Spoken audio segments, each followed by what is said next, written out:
making your way in the world today, you really need a pod. Why don't you put your headphones in and give this one a shot? Wouldn't you like to just listen away and go to a place where everybody knows who you are? Listen to Two Guys Brew, ha ha. Cold Street Brewery and Full Buddy Cast, two of the greatest names. Why don't you go and listen to this episode? All right, everyone, thanks so much for listening to another episode of a Brew Ha Ha. I coughed during that one. A Brew Ha Ha. Sounded better the first 3 times. It did. That's all right. It did. My computer is like going slow. It's frustrating me. I think this heat. You have too much stuff on there. I do have too much stuff on there. It's the heat too. It's the heat. It's the hot, cold, hot, cold, hot, cold. Right now we have a nice cool day, a nice chill day. And, on these down days, what do you do on these down days? Like it's a Sunday, you're open, but you probably have someone working right now. And it's a little slower. Yeah. I mean, especially after a busy weekend. Yeah. This morning I was catching up on paperwork because, we had the cruise this last Friday, which it was a beautiful day. Gorgeous. Really day. Was. Brought out a lot of people, a lot of cruisers. Oh, yeah. We gave back to the cruisers this time. They're really good about doing charities and stuff, foundations, all that sort of thing, and raising a lot of money for a lot of different places. And we've been very thankful for that. Kind of how the Cruise Claw started was just to support the local businesses to get out and support us. And we're very thankful for that. So this time it was a give back to the cruisers. Most of the businesses in town gave, different discounts or different things back to the cruisers for coming out. Yeah. When I went down there this past weekend as well, sat with Craig and Carrie, ran into a few different people, Jess Nelson, and I golfed with one of her friends, or maybe it was her cousin, like before. Didn't know him at all. Got to see a lot of people, but I noticed that this cruise was a lot more tame. It was still enjoyable. Yep. It wasn't like it was lame. I'm not saying lame. I'm saying a little more tame. They had signs up, no burnouts. Yep. They kept the traffic flowing a little bit smoother. We didn't have the big engine revs and all that sort of thing that comes with the burnouts. Exactly. And then at like, I think at like 9:15, almost on the dot or whatever it was. 9:30. It was like, okay, we're shutting the Cole Street's shut down again for the weekend. We put the road blocks up and then kind of opened up where people could then kind of go out onto the street and walk around and look at cars. It kind of almost turned into a car show towards the end because people would be parked at that point. You could go walk around and see stuff too. So, if it seemed more organized, like, I'm not saying it's not been organized, but it just seemed to be a little more smoother, I should say. For sure. Yeah. So also what's happening is it's becoming more of a routine. There's not as many people that are brand new to this to the cruise situation. So they've figured it out which blocks they cruise around and how to keep the flow going, that sort of thing. Yeah, and that's it's been Dana Wilcox's kind of baby. Right. She's been doing awesome things with that, and very thankful to her. Yeah, so it's been fun. It's been bringing people down, and it's always fun. I actually for my bros, our crew, usually it's poker night too, but I bailed on poker night. So I came down there for cruise night again. You're just gonna lose anyway. Had a good time, and then if you guys have been paying attention to Brew Haha these past several, almost a year of recording, we've been talking about like one of Sean's biggest pet peeves in the world. I know. Is lines. And I didn't see the post until like the next day, and I was like, "Are you kidding me?" At the prime time. I took a picture at the prime time. I had to needle him a little bit on that one because he likes to needle me a little bit too. Hey, I'm still pretty proud. I put a time. Like every half an hour I throw a timer in somebody's in their hand, and I try and figure out what our flow is. That's cool. And 8 minutes. 8 minutes is the top time. So, I mean, it's a line, but you get through it pretty quick. It wasn't that bad. In fact, for having somebody new, you had Sam, and we'll bring her on at some point probably, but Sam was rocking one of the stations. But nothing against Sam, but I just when I walked in and I saw Emily, Yeah. I'm like, I'm going to get in Emily's line. Yeah. I know she doesn't have to figure out square as much, and that being said, I'm picking up what you're throwing down, but that being said, there's still the new people that have never had our beer, so there is some explanation. Oh, I see. You could have just lucked out, and people that Yeah. And that could be the same thing. They see that Emily's there and they know Emily, so they're getting in her line. Yeah. So the flow goes a little bit easier. And I noticed that as like in between, as people were, because you already know what, for the most part, you're probably going to sell Pub Lights and another IPAs. And Pub Lights and IPAs, yeah. You know that's going to be probably your biggest hits. And so in between pours, it seemed like while people were coming up, you would at least have one of those getting filled up, put a cap on it, because you knew within 2 minutes someone was going to buy that. Those two taps never stop pouring. They're constantly pouring. The other ones are the ones that we kind of just mix in when people order them. Yeah, and so it seemed like you guys had a nice flow going as well. Yeah. It wasn't that bad. My worst experience of my life, we'll talk about this, is mental health, what is it? Mental wellness? Health? I don't know. All I know is I can't say it. But it's like the month, or maybe May was, or I don't know. But, so... Wayne Christensen. Oh, yeah. He started shouting. Yes. It's just... And I just said hi to him. Hey, it's Wayne. And he came out, it's Wayne, right? Yeah. So we don't have to go to super detail on, what the conversation started of, because it could be a million different things, and in your mind, use your imagination, or whatever it was. You're like, I've talked to Wayne before in the past. So he starts shouting. He was just so happy to see a celebrity. Yeah, he was trying. Oh my gosh, he was trying to show everybody that there's a celebrity in the house. Yeah, and so here's the mental health wellness check on me. The next morning, I woke up. Okay, and I just was replaying parts of the night. And this is what I usually do. I'm sure I've heard that you take inventory when you get in a motorcycle accident or some sort of accident, where you're laying there and you're thinking, okay, how are my feet? Feet check, leg check, knee check. If you wipe out, you kind of want to see how you're doing. That's me every morning I wake up after going out on Cole Street, where I replay, okay, ran into this person, that person, had this conversation. Did I do anything that I have to send an apology text to? Hey, I got super annoying and loud and all that. And all I could think about was when Wayne was just shouting, it's just getting social media. It's just getting social media. I get up to the front of the line. Emily, and maybe even Sean too, but they both said, we've never seen you get so red. You were really red.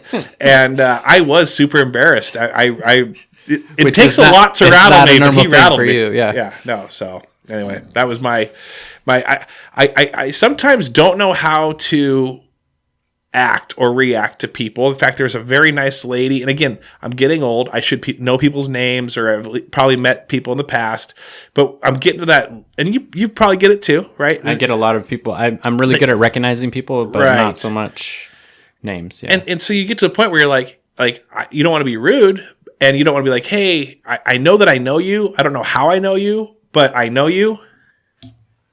Mm-hmm. We're not editing this. I don't know. I think I might be done. What are you talking about? Eating.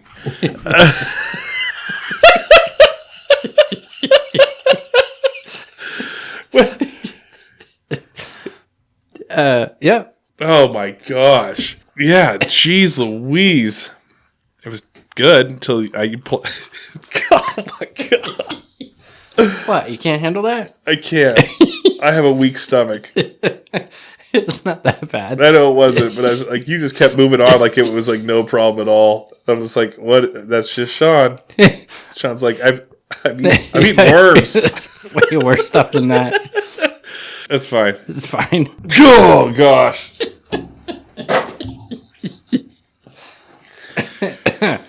Whew. Okay. Anyway. So Wayne I don't know, with my, if I don't know people, and I know I met Wayne 2 weeks prior to that. I've seen him on Facebook before. I think he left the Eden Club discussion board because he jumped back in like a day, 2 days later, because I actually tagged him in a post. But anyway, he was just very, he's very, I don't know, I just don't know how to handle that. So there's a part of me that goes, hey, am I just a joke to people? Which if I am, I am. But I don't think so. I think Wayne's just that way. He's a nice guy. But then that is the loudest I've ever heard Wayne get. He's normally pretty, laid back. Yeah, he's a funny guy. He's a funny guy. He has a lot of one-liners, but they're the calm, he's a straight man in a funny. bit. And so then this girl comes up, this nice lady. She comes up. She's like, I like your, like, she whispered it to me. She was like, I like your podcast. I like what you guys do. And like, that was very, like, but I don't think she wanted like to have Wayne hear that. So then Wayne shouts it out too. But, anyway, that was good. That was fun. It was a good time. I always enjoy going out to Cold Street. I actually had to take a night off though. I took a night off on Saturday just because Friday I went way too hard. Well, I mean, we were like 3 days in a row, weren't we? Yes, we were. Oh yeah, we went to Mazatlan too, and then, yeah. So, yeah, it was. I just had to take Saturday night off. I needed to have a nice like chill day. Speaking of that, it was good seeing Andy going to Mazatlan. Yep. I always appreciate those invites and going down there and having some fun conversations and some good food there. And yeah, it was kind of an off night because we hadn't done a podcast in a little bit. So, right. But you were telling me that you're umping now, and that you said you got hit. Like, wait. Oh yeah. So I have a really good friend that I used to play softball with, and he's the Jason. I can never say his last name. Like Kilherner. Okay. Yeah. Killahorn or something like that? Yeah, okay. And he's the head of the Parks Department over on the White River side, which I don't like going across the bridge, but for him I will. And he hit me up. He was looking for some umpires. So, it's harder to find for the younger kids. So this is 4th grade through 6th grade. And so, yeah, I picked up Paul. I'm spacing on Paul's last name, but Paul is a professional umpire. He's a really good umpire. So he and I go over there, and we've been umpiring. This next week's our last week doing it. But yeah, it's funny because between 4th and 6th grade is a huge swing. Right. Little 4th graders can barely get the ball over the plate. Little 6th graders are winging, pretty darn fast. And like 3 out of the 5 are accurate, and then that next 2 are wild, all over the place. You don't know which way they're going. But that's not my biggest pet peeve is the fact that the catchers, they switch catchers like every other inning. So these kids are wearing gear that they're not used to. It doesn't fit them right. They're constantly worried about their gear. And there's been several times where they don't. They get out of the way. They move, and I take the brunt of it. Yeah. The biggest one is getting hit in the foot. My left foot has been hit so many times it's like a pure purple. Really? Yeah, because that goes both ways. Like it'll foul off pitch, or it'll just go through the legs of the catcher and just whack me right in the foot. Have you thought about steel toe boots? Yeah. So my counterpart Paul, he has the whole legit umpire stuff. He's got a super padded chest, and he has leg guards and foot guards on it, and it just makes me think that might be a good investment if I continue to be an umpire. Because it is super funny.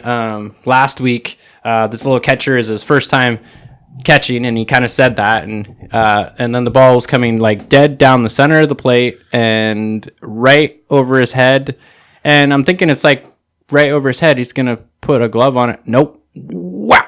Hit me right center mast. Oh, really? And it was a little 6th grader that was throwing, probably 60. Yeah. And it freaking hit me pretty darn good. Knocked the wind out of me. And I'm like... Did you almost charge the mound? No. I tapped the kid on the head. I'm like, hey, that's your job to stop that ball. You know that, right? I'm like, what are you doing? Did you fall asleep? Like, what are you doing down here? But yeah, it's a lot of fun dealing with the kids, especially the younger kids, because they get up there and they're on the wrong side of the plate, facing the wrong way. Coaches are yelling at them, but it takes somebody to just like reach over and like, hey, just back up. And then it's also super funny because they'll be standing like a mile from the plate, and I'll be like, batter, are you ready? And they're like, oh yeah. And they're like not even. I'm like, you got to scoot a little bit closer, a little bit closer. Or even worse is when you go, all right, it's a full count, or you go, you have 3 balls, and they look back at you with their eyes like so big, and they're like, does that mean I'm out? No, that doesn't mean you're out. That means, you have to explain stuff to them. It's a lot of fun. It's a good give back, That's good. I mean, as being someone in the community, and I don't know what Paul does, but I don't know if he's as prominent in the community as you are, where you're going to have these possibly later on, these parents will then hit the town and see you. And yeah, there's been several parents that I've known. that are there. Yeah. Do they ever like, hey man, that my kid, that was a walk, dude? No, the ones that I know have been good about it, but it is super funny being the umpire and you hear the chatter behind you and you're like, yeah, okay, yeah. Have you ever tossed anyone out yet? No, I'm not that type of person screaming anyway. at a parent? No, I just leave it alone. I don't interact with them at all, because if you interact, then you're just opening the door for them to coaches do more. Coaches aren't too bad, but they always say the opposite of what it is. They're like, oh, he was definitely safe, or he's definitely out. You're like, come on, coach. Come on. Well, that sounds fun. And so you do that. It's like one night a week, or what is that? Twice a week, Tuesdays and Thursdays. Oh, okay. I've been doing it for the last 2 months, and like I said, this next week we had a couple rainouts. Yeah. So do you look forward to those rainouts a little bit? No. So this is good to get out of the bar. Get out. Yeah, I definitely enjoy it. Yeah, I love it. Yeah, right, it's a lot of fun. You said give back, because give back to the baseball community. Were you doing a lot of baseball and back in the day when you were a kid? Yeah, I grew up playing baseball, and then I played a lot of softball and a lot of travel teams and that sort of thing. So, and it's always been on kind of my mind. I love the game. I always love going out to the fields, but I just don't have the time to do it anymore. Yeah, and my phone still rings like every weekend. There's a tournament going on somewhere, and like, hey, can you peel out just 2 games? And I'm like, no, I don't have the time to go. But on the flip side, I don't have the time to, because the other thing of playing at that high level, you got to get out. I used to be a pitcher. You got to get out, pitch. You got to be practicing, and then batting wise, I was never blessed with the gift of just being able to do it. I had to practice to be as good as I was. Now, were you hitting down on the ball? Were you keeping even plane? What were you? What was your? What's my style? So I'm a base hitter. I don't hit extra. I very rarely hit a fly ball. More of ground ball. To like right over the shortstop's head kind of thing? I cut the ball, and I like to go opposite field. Okay. So anybody that's actually played against me. So a lot of times in the upper divisions, you play against a 5-man infield, and where there's 3 on the left side for normal. I'm a right-handed batter. But when they play against me, they'll either shift straight up the middle, or they'll shift to the right side like they're playing against a lefty, because I tend to go more to the right side than the left side. But that being said, we had our first league game in Enumclaw. I still play Enumclaw once a week with a bunch of guys that I've played. We've played together since 2002, so for a long time. Was this Craig? Was this those guys? Yeah, okay. Craig and them, yeah. And this last week, I kind of made everybody's eyes like what just happened? Because I hit a one bouncer to the fence in left field. Wow! Oh, yeah, so wow! Which I'm a right-handed. I can pull the ball. I just choose not to, because it's much easier to put it over where they don't. Yeah. The weaker players are. You're Ichiro. Yeah, I put one in the corner, and then they left me stranded on second base. So. I actually talked to Craig, because you brought some stories up at Mazatlan about Dane Heater and KP, talking because we had. Oh yeah, and this is a little teaser for you guys that are listening to this is a fresh off the grill. Like, we're recording Sunday, and this is going out in like 8 hours. This is going to be our Monday morning one, but we already recorded the garage night that's going to come up this Friday. With Jaron Jokala. So Jaron was our guest, and we were talking about a few different things. I remember you were bringing up I saw you at Mazatlan after that first game, and you were talking about Dane Heater. Now, Dane Heater, I have a story for Garage Night where I shared a story about my Dane Heater story. It's not about softball at all, back in high school, but they laughed because I remember I told them that you said that Kyle was thrown behind the back. It's a pitcher and this and that. I talked about Kyle Pierce is an amazing player, whatever he does. He even says this too. So I'm pulling it for his, but he's the token old guy on that team. Like, they're all mid-20s, and he's closer to my age. Right. 27 and a half. Yeah, mid-20s, right. Yeah. And no, later 20s. Right. No, I'm saying like that makes sense, because everyone, you're like 2 years older, pretty much is what you're saying. Yeah, that's a lot of years in baseball. That's a lot of years in baseball. Yeah, but he's always been really good at pitching. He does a walk-up move. He does like look at the third base and then throw it at you. But he's picked up this behind the back that's pretty darn accurate, and it did catch Dane like way off guard. And I guess that's kind of fun to do it against people that you know. Yeah, especially. Yeah, but if it's people that you don't know, that's just going to cause a fight in the parking lot. I'm guessing. Maybe no one gets upset. Well, everybody gets upset. Everyone gets upset. Jamie, I went to Jamie's game today. She played out in Puyallup. She plays for Johnny's team out there. It's a co-ed team. Was that the same? I never played on Jamie's. Was it Tacoma? Because I think you were recruiting earlier in the year. Yeah, so Tacoma starts this Monday. Okay. I have co-ed in Tacoma. Yeah. Gotcha. Okay. I played on that team since 2017, 2016. Gotcha. Yeah. And so I'm not out in the outfield. Here's the thing, guys. I don't play. I used to play, Mojo Riders and all that fun stuff in Enumclaw when Parks and Rec when I was a kid. So I played baseball. I've enjoyed baseball. Played on a few different people's teams, but softball now, I just get nervous. And so today there was a pop fly that carried out over to where I was at. It was a foul ball. Comes to me, and I'm like, "Crap, dude! It's too high. It's too high. Too much time." No, I'm not going to catch it. I'm going to let it fall. I'll let it fall out next to my feet. But I pick it up, and it's like I feel like the guy the Sandlot kid, where it's like, I just want to run it in rather than throw it in. Exactly. So I pick it up like I'm going to stroll. No one's waiting for me. The ump's already thrown another ball out to the pitcher, and so I'm like, well, how am I going to get this back over there? And so thankfully, this probably 7-8-year-old kid with a mitt comes out throw it to me. And he was on the side of where the dugouts are. And still overthrew him? No, I'm like, oh, grounder. I even threw it. I even said, I'm give you a grounder. Because I can throw a sidearm, whatever, no big deal. And just gave the kid a grounder. I can practice the grounders with him, so I look like a good guy too. And then I didn't embarrass myself. So that was a win-win. Win-win. Yeah, but Jamie, man, she crushed a ball. And she's not known for her... she's probably a lot like you in a sense of never hits a home run, but she did a one hop to the fence too. And that was just what she got to, and then she got to second on that one. She could have gone to third, but she slowed up. She was just, it takes a lot to get to second base nowadays at this age. And, speak for yourself.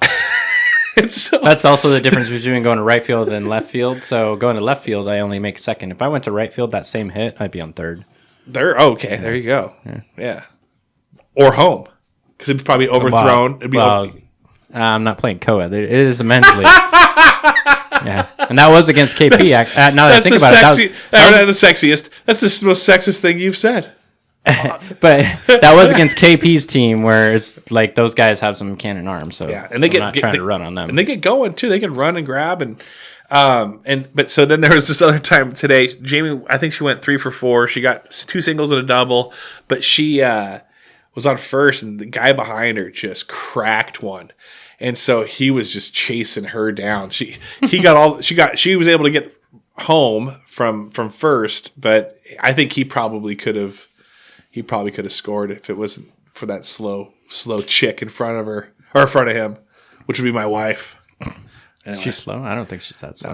I think that guy's just super fast. He was just super fast. There are certain guys that are pretty darn fast. And then you have this at least once a game where someone pulls a hamstring or they pull something in their calf. Oh yeah, our team had 3 of those people. Oh man, it's just the worst. Oh yeah, Corey. Yep. Corey came hobbling in on garage night. Yeah. We called him the Kyle Lewis of the softball team, and I said that you'll listen on Friday, but he's like, that's so crazy because there's this lady at my work that called me the Kyle Lewis of Safeway because he's always getting injured. Yeah. It's crazy. All right, so but anyway, so you're filling your time with baseball. I was umpiring, and now softball's picking up. And umpiring, and starting June, it's softball twice a week. And then you had we had a huge cruise, and then you had your comedy night on Wednesday night. Yeah, it was a great one. So unfortunately, that was the first night of Enumclaw softball, so I wasn't there. But we had 4 comedians there. I have so my really good friend Luke, that you came in and closed down the show. After he closed down the show. Did he bring that up? No. Okay, good. Of course not. Good. I felt bad. He's very professional. He is. We talk about that in text messages, not in. I didn't know Jaron Jokolo went to that, and so Jaron, so that got brought up on Garage Night too. I was like, "Hey, but he's like, yeah, I was there when you went up there after the headliner." He said, "You did good. You did good." I was like, no. So it went well. He hosted it. It sound like. Yeah. Yep. And then he's coming back. So I have a special night just for my VIPs. So we have a special intimate night, dinner and a show. Close off? Yeah. He's bringing one of his friends, and then they're going to be doing some clip art for, I think he's doing like a Netflix special. Oh, really? I'm not sure if it's Netflix or something like or that. Amazon or one of those. Yeah. That's pretty sweet. So he does like, right now he's doing a bunch of like intimate shows. I know he talked to a couple of people, like actually going to their house and doing like backyard sort of stuff. Oh. And then going around and getting clip art for that and then putting it on that show. Oh, sweet. Yeah. So and then that's for the VIPs. That is not the July Wednesday. That's just its own thing. So you're still going to have the first Wednesday of every month. So that's July 7th is our next one. Do you know who you've got lined up yet? Or are you still in the process? Yeah, I do. Of course, I'm always a month out. Yeah. I do have to look at their names. But. That's fine. That's fine. And then I feel like you do something else, but we did. We've got shout out to Nick Tanner. He's going to be playing at the. I saw that. At the Chalet. I want to say June 12th, maybe, or 13th, but don't quote me on that. Let me pull So my next comedy show, my middle guy is Andy Vargo. Andy Vargo has a a comedy podcast. He's a great local comedian from Tacoma, but he's a great connection for me because he connects me with a lot of other local comedians. So he's my middleman, like local Seattle Tacoma guy. Then I have Brock Ternono, which he's more of like a radio personality. Okay. I've heard his stuff. I've never really met him. And then our traveling guy is Justin Hayes. He comes out of New Jersey, I want to say. New Jersey or New Hampshire, one of the news up there. New York City? No. New Mexico? No. New Haven? Sure. But yeah, again, I've met him before. I want to say he came and did a show at the Chalet once upon a time. The Chalet. So it's not a chalet. I don't know why everyone says chalet. It's a chalet. It's like shallots. It's a sha. Okay. Anyway, I'm bringing that. He's coming. He's come and hung out with Charles from the Chalet. That's chalet. That's sweet. Also, advance notes to the elite beloved Eaton Club born rock band Black Box will be performing at the beloved. Oh, it's at Yellow Beak, not at the Chalet. Yeah. At the Yellow Beak Saloon in beloved Eaton Club, Washington, on Thursday, June 17th, 7 p.m. to 10 p.m. Maybe I'll check that out. I don't know. It depends on what I got going on. That sounds fun. Nick Tanner's got an awesome voice. He does. The voice. Yeah, he's a great cover band. And the only drawback is I can't really do cover bands at my place. Otherwise, I would have him playing all the time. Why can't you do cover bands? Is it because it's... Music is a really tough subject because there's so many rights to it. Everybody owns a piece of those songs. So there's a person that wrote it. There's a person that sang it. There's a person that produced it. And then with the production, there's different levels of production. Yeah. And so you have to pay them the royalties. And what happens is there's different companies that go around and they scoop up these royalties and you pay them. And then they filter it out to those people. If you aren't a member of those companies, then you can't play that song. So it's kind of like a flat fee of like, in a sense, sounds like if I wanted to do that, I'm just saying it like it's like $1,000 a year, and I can I can host cover bands. There's I want to say there's 7 different companies, okay, and they're all different levels. So like folk music and spiritual music, that's cheaper. Like you pay $200 a year.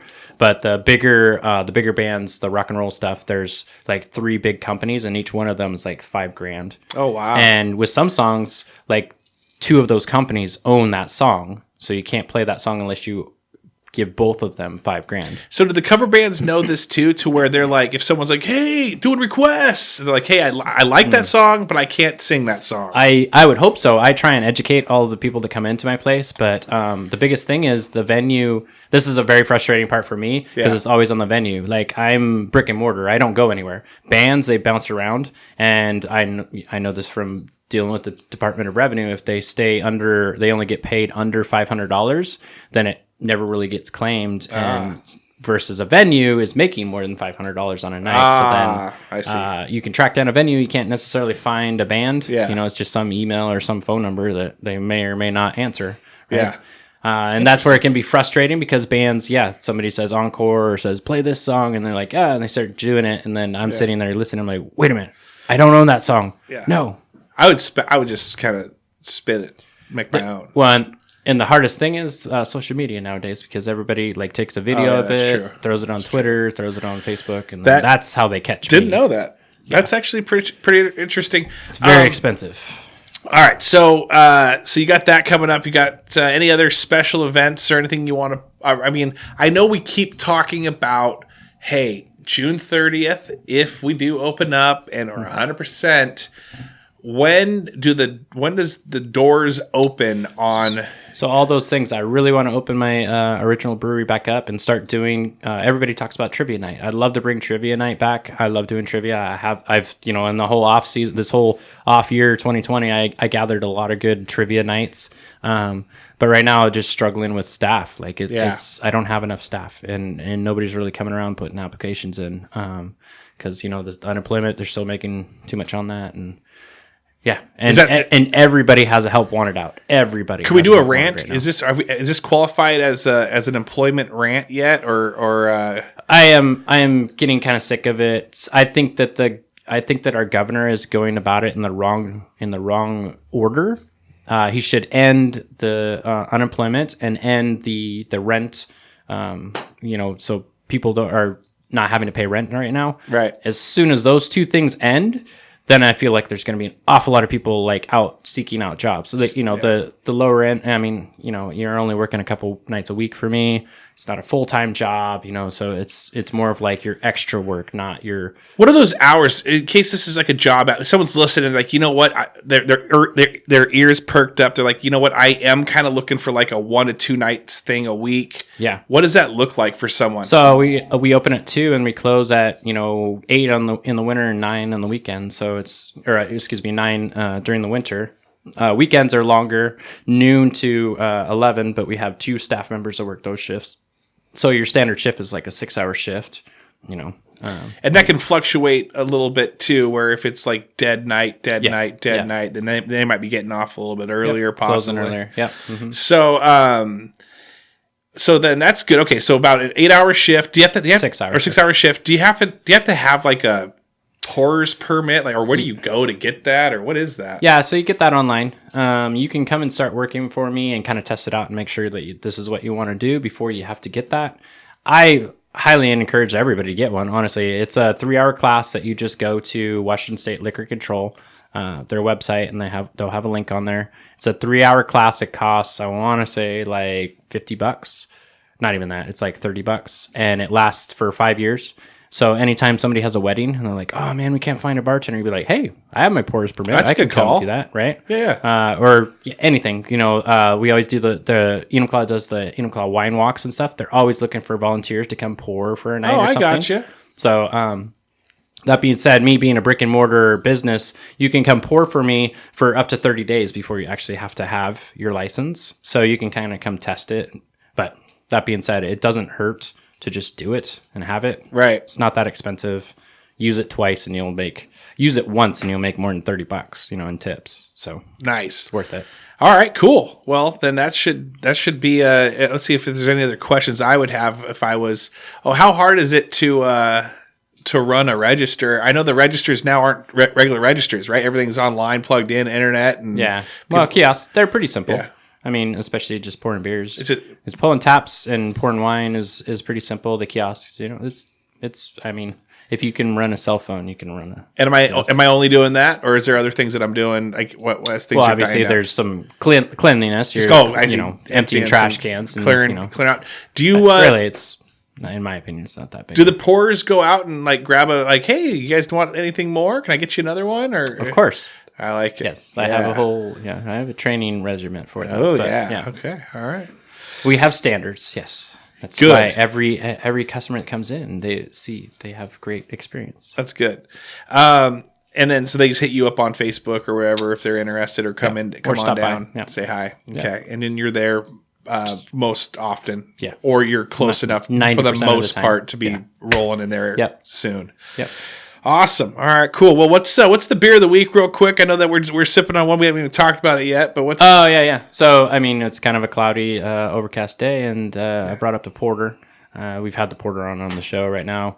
Honestly, It's classic. It's good. I'm keeping up with beers right now. Nothing like the next kind of new thing coming out. Like raspberries are starting to get ready to ripen. Yeah. The strawberries are coming on, so that's why I have a strawberry blonde on right now. Nice. But yeah, I brought up the porter this time just because it felt like a porter type day. Yeah. I like it. And then let's see, any more? I feel like you got new gear down there, but I'm always rotating gear. It was a hot spell, so I brought out my tank tops. I have a guy tank top and a girl tank top, but the guy tank top could be worn by girls. I guess a bunch of girls have been buying that one too.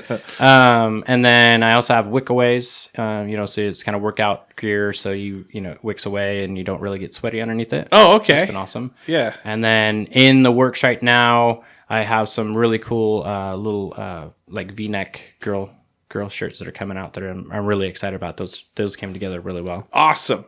Hats, you got anything new hats coming? Yeah, I brought my CSB hat. Yeah. That was a really popular one. It's got the full thick stitching. Yeah. Real thick stitching. Looks good. Yeah. Almost looks like a ball. Yeah, it looks like you go to like a Mariners game or something like that. It looks like an actual big thick logo. And then you have more of a beer garden, I've noticed now. It's kind of chained off. I think the Rainier kind of moved their tent down just a little bit and kind of opened up your windows. Oh, yeah. Oh, actually, since we're talking today on the radio on Monday, my awning is coming today. I'm finally getting my awning that I ordered in November. So it's supposed to be installed tomorrow. So with that, that's why the tent got moved down, or the Rainier's tent got moved down, so that my awning can go out there. It will jet out over the top of the sidewalk, so there's a lot more right in front of my building. But then on the weekends, I've expanded my beer garden. It goes out to at least the middle of Cole Street. Yeah. So it's much larger. So chained off. There's several tables in it. Yep. And large group tables too, in a sense, where you could probably fit like eight, seven, 8 people around. I have a 12 top, a 10 top, and an 8 top. Yeah. And then several 4s and a couple 2s. Yeah, it's awesome. It is really good. I really feel like I'm not saying that you wouldn't have done this well without the pandemic, but I feel like you were able, because things slowed down, you were really able to kind of fine tune how to really take advantage of that on Cole Street spot. Huh. And I feel like this summer is just gonna. It was almost like preseason heading into this is the regular season starts now kind of a thing. Game on now, yeah. So that's awesome. You guys go down there, check it out. Wear your Full Buddy Cash shirt, get 15% off when you go down there. I know that Holly's always like, you need to update your thing, and yeah, you're right. I need to update my thing, but 15%. I think it's gonna be a nice surprise that when someone shows up thinking they're gonna get 10% off, and they're like, wait, no, you're Full Buddy? Oh yeah, no, it's 15% off. 15% off. So cash is king. Cash is always king. and so, but yeah, come on down, say hi. And then we will be having more podcasts with the employees. By the way, if you're looking for that 1 or 2 night and you want to be featured on one of these brouhahas, you stick with it. So it's prove yourself. A little bonus. Yeah, you can be on here one time and we'll talk about that. We've already had Rachel on. We've had Chris, Emily, and Chris on as well. Started with Chris. That's right. First volunteer. That's right. Sam almost got on, but just didn't work out scheduling wise today. Yeah. And anyway, so it's great it's a great time to go down there. This one was just more of a catch up. I kind of like the catch up ones. We're taking a deep breath with it. We will be recording soon in a couple days, right? Yeah. With another John from Brew Home Brew Supply. Yeah. John from Home Brew Supply. John from John's Home Brew Supply. Okay. And he's starting his own little brewery as well. So he has a home brew shop and starting a brewery. So awesome. It's gonna be a fun conversation. So we'll be recording that one on Tuesday. So tomorrow, when you listen to this tomorrow. Yep. If you have any questions that you would like us to ask, even just with that quick little like John from John's Home Brewing Company, right? Would I say it right? Well, that's Supply. John's Home Brew Supply. I'll get that. I don't know what his brewer's name is. Okay, but if you have any questions on that, or you're interested in learning, home brewing and all that stuff, those are good questions. It sounds like to ask him as well. For sure. Yeah. And hit us up, message us. We'd really appreciate it to ask him that. And then also come on down first week of every month, or first week Wednesday of every month is comedy night. Yep. Comedy night. And then as we heading in, we're a couple weeks away from July, 4th of July weekend. What do you recommend? Let's say because I did this last year. I grabbed 2 growlers, took it out to my parents' house. Are you guys closed 4th? What do you guys do? Are you guys closed 3rd? No, we're open. On the 1st of July, we're open normally until we open early, 10 a.m. And then we stay open till 2 o'clock, give or take, in the afternoon. Because I feel like fireworks and barbecues start at 3, 4 o'clock, Right. So then we close down because it gets kind of slow. And obviously, me and my staff, we want to go enjoy the same thing. So, but we are open for growler fills and, to-goes prior to that. So take it to the party. This time of year going in... with barbecues, the amber just goes great with any type of, little bit of smoke to it. But if you want to get more festive, we still have the margarita beer, which is, great. It's, I don't know, it's got the salt in it that, helps with your really hot weather. And it's like a, lighter version of the boozy margarita. Yeah. Drink more of them. And my thing is this, come on down. You got 3 or 4 weeks to taste test. And then blow people's minds when you are they're like, oh, hey, yeah, could you bring your own beer or bring your own whatever, and then bring enough to share. I'll do the dogs and the burgers. You bring the beer, and then you rather than showing up with some water, some Aquafina, Coors Light, you show up with some actually tasty, delicious growlers that you got from a Cold Street, and you wore your full body cast shirt too. Yeah. So, like I said, blow their minds. I want to shout out the Patreons real quick, especially Anon Amber. Was it Anon? Yes, Anon. And then I was thinking of the beer Amber. So we got Anon, Holly, Desi, Eric, Kellen, my brother, Ira, Casey, Cassie, and Amanda. And I'm missing one because Seth. Good old Seth. And thank you. Hey, I've added a Patreon. We've added a Patreon one every month. Okay. I'm on a streak right now. Damn good. Okay. I need you, if you're thinking about it, looking at it, be the June one. Just see what you can do. Get you a t-shirt, get that savings at Cole Street, even Mazatlan. They offer that as well. Just remind Andy, he knows, but he may have to remind the staff because they may not know as much as Andy knows, and just or message me and I'll see what I can do. So, anyways, but yeah, be that June Patreon. You keep the streak alive.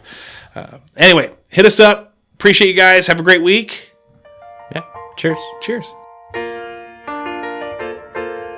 Making your way in the world today, you really need a pod. Why don't you put your headphones in and give this one a shot? Wouldn't you like to just listen away and go to a place where everybody knows who you are? Listen to Two Guys Brew, ha ha. Cold Street Brewery and Full Buddy Cast, 2 of the greatest names. Why don't you go and listen to this episode?